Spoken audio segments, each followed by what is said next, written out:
And again, Breitbart News Saturday here on Sirius XM 125, the Patriot Channel. I'm Matt Boyle, our Washington political editor. Our number here, 866-95-PATRIOT, 866-957-2874, Sirius XM 125, the Patriot Channel.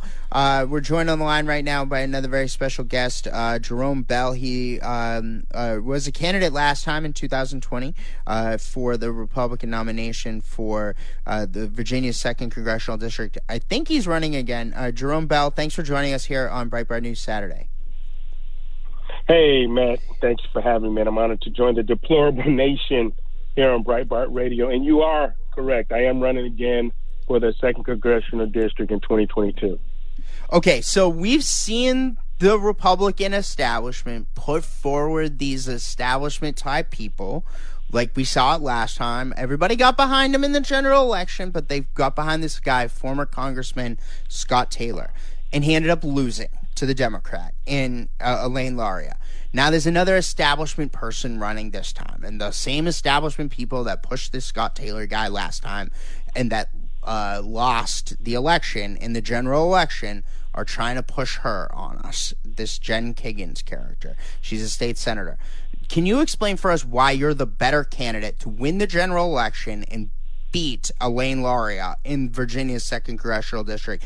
Because the House majority may come down to this seat, sir. So explain for us why you are the best candidate to take on Elaine Luria and win the general election in Virginia's 2nd Congressional District.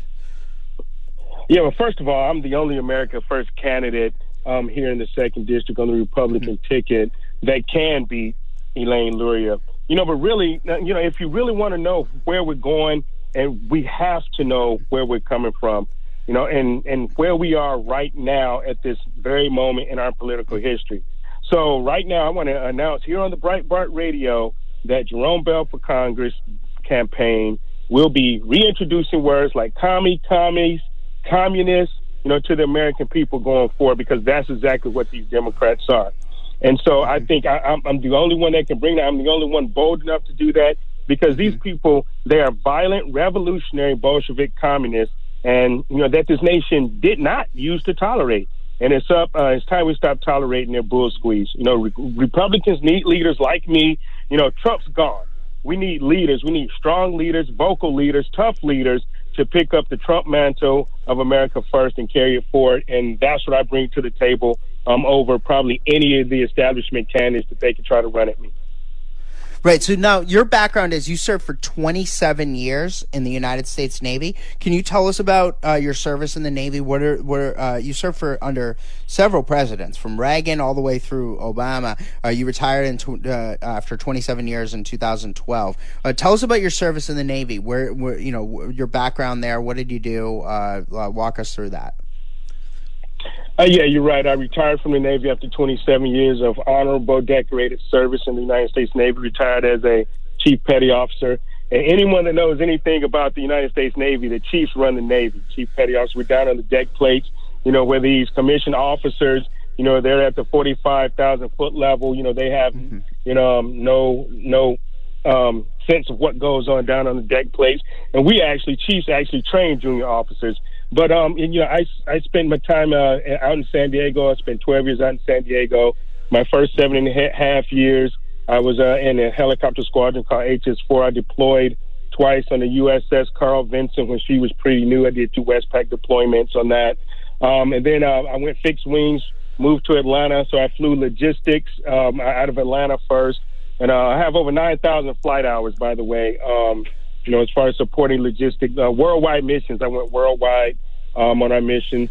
And, I finished my career out of Norfolk. I flew out of Norfolk as well. But I finished my career on the Admiral staff of Naval Command, Forces Command.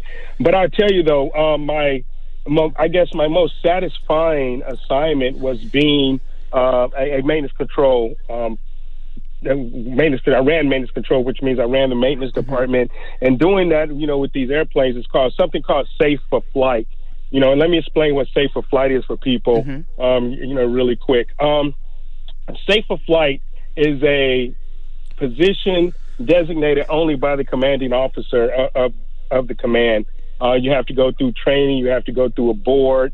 and things like that to be designated safe for flight. So when you're in a air command like I was, like we had six airplanes. Now, we flew passengers, we flew cargo out of our Fleet Logistics Command. So on a daily basis, being safe for flight, we are signing that airplane to go out on its mission and telling everybody that's on that plane. I mean, it up to sometimes 582 people a day or more than that, sometimes 1,000, just depending on what missions we have with our 6 planes, saying that plane is safe to fly, that plane is going to get you there, and that plane is going to bring you back.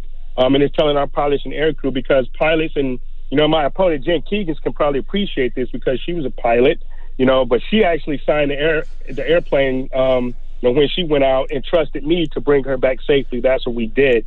And so being safe for flight, and by the way, I was the only E5, and this position is normally reserved for E6 personnel going up for chief and chiefs and above, okay? I was the only E5 in the United States Navy that was safe for flight.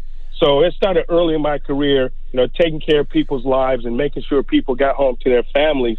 And so what I basically want to do here in Virginia and Virginia's 2nd District, and the people have to know, is I want to make Virginia's 2nd District safe for flight. I want to make sure that, the people and the citizens of Virginia know, they have somebody fighting for them in D.C. and understand that Virginia is going to be red again. Virginia is going to be for the people, and Virginia is going to be America first again.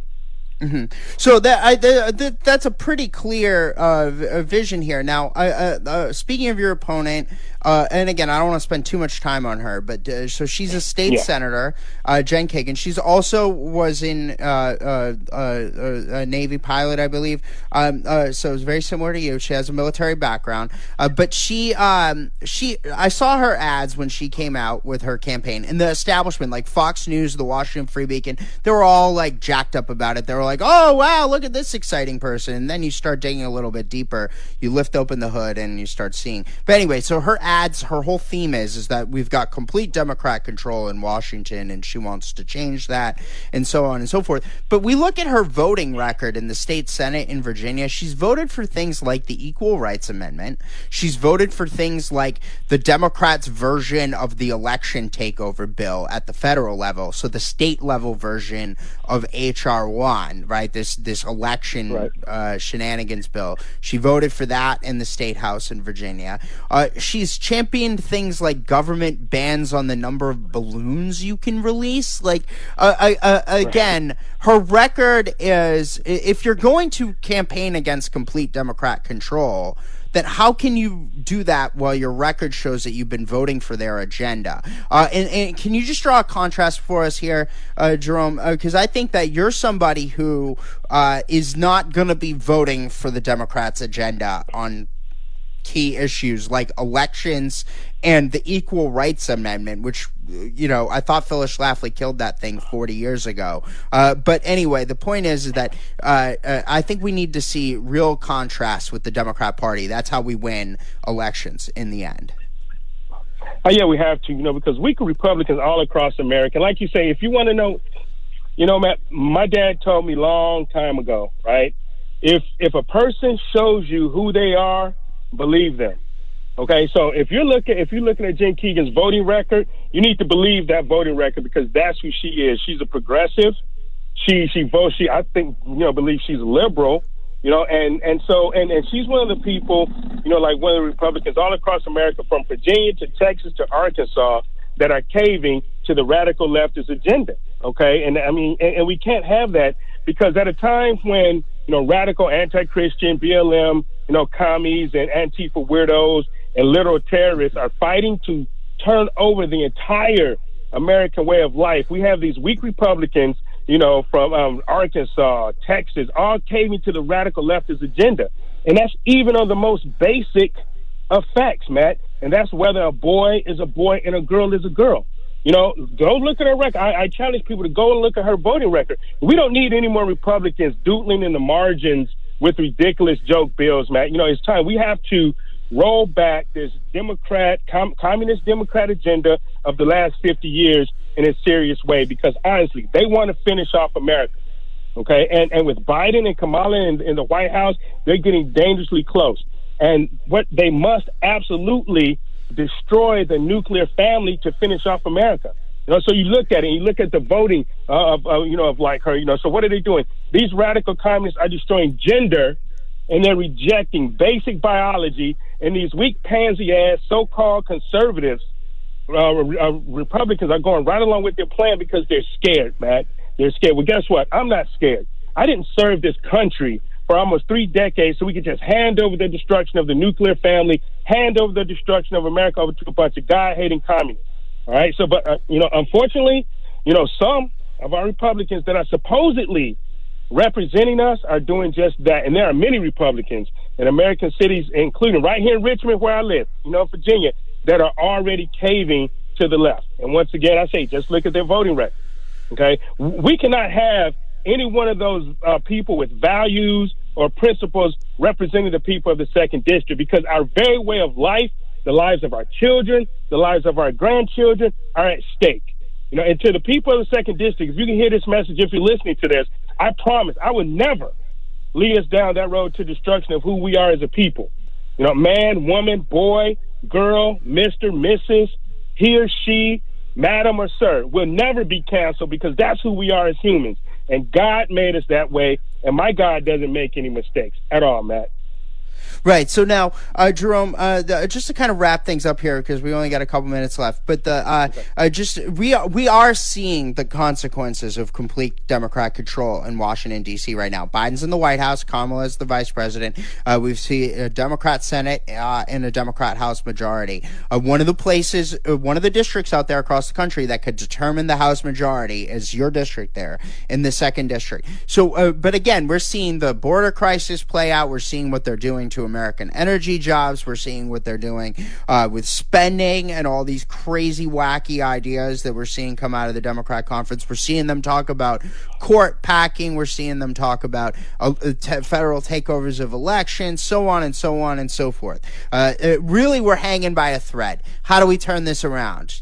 We got about a minute left, so lay that out for us. How do we turn it around? Uncle, I'll lay it out real quick for you, man. In this post-Trump world, conservatives, Republicans, and Trump's MAGA coalition, we're all suffering from a bout of, let's say, shell shock after this crazy election and the COVID response operation, all of this crap, right? So just about everyone knows that Republicans, especially those leading the party in the mode of, let's say, Mitch McConnell, Paul Ryan, have been too soft. And the heck, Mac, we all have to, and that part actually comes from the fact that we don't understand our opponents and the tactics of how they use them to control the field of play. I can control the field of play with Elaine Luria. We have to understand their ideology. I understand their ideology. So here in the 2nd District, people have to understand you have to vote for people and put people in office that can go and play in the Democrats' field. You have to put people in office that can go right to the Democrats, right to the commies, and not be canceled and won't be, silenced and won't be put in my place.